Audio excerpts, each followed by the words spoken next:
Thiruvananthapuram Pothencode കൊലക്കേസിൽ postmortem റിപ്പോർട്ടിലെ വിവരങ്ങൾ പുറത്ത്. വയോധിക ബലാത്സംഗത്തിന് ഇരയായി എന്ന് പോസ്റ്റ്മോർട്ടം റിപ്പോർട്ട്.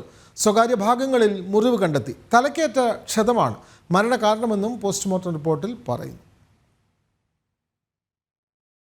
പോത്തൻകോട് കൊലക്കേസിൽ പോസ്റ്റ്മോർട്ടം റിപ്പോർട്ടിലെ വിവരങ്ങളാണ് വൈകിട്ടോടെ പുറത്തു വന്നത്. വയോധിക ബലാത്സംഗത്തിന് ഇരയായെന്ന റിപ്പോർട്ടിൽ പറയുന്നു. തലയ്ക്ക് ഗുരുതരമായി പരിക്കേറ്റെന്നും ഇത് മരണത്തിനിടയാക്കിയെന്നും റിപ്പോർട്ടിൽ വ്യക്തമാക്കുന്നുണ്ട്.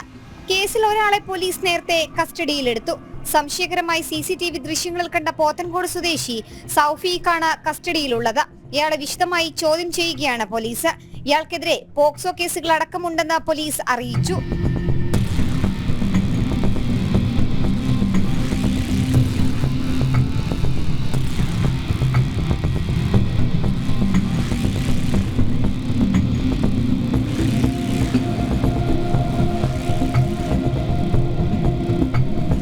പോത്തൻകോട് ഒറ്റയ്ക്ക് താമസിച്ചിരുന്ന ഭിന്നശേഷിക്കാരിയായ സ്ത്രീയെ ഇന്ന് രാവിലെയോടെയാണ് മരിച്ച നിലയിൽ കണ്ടെത്തിയത്. ഇവരുടെ മുഖത്ത് മുറിവേറ്റ പാടുകൾ ഉണ്ടായിരുന്നു. ബ്ലൗസ് കീറിയ നിലയിലും ഉടുത്തിരുന്ന ലുങ്കി മൃതദേഹത്തിൽ മൂടിയ നിലയിലുമാണ് കണ്ടെത്തിയത്. ഇന്ന് രാവിലെ സഹോദരിയാണ് വയോധികയെ ആദ്യം മരിച്ച നിലയിൽ കണ്ടെത്തിയത്. ജനം, തിരുവനന്തപുരം.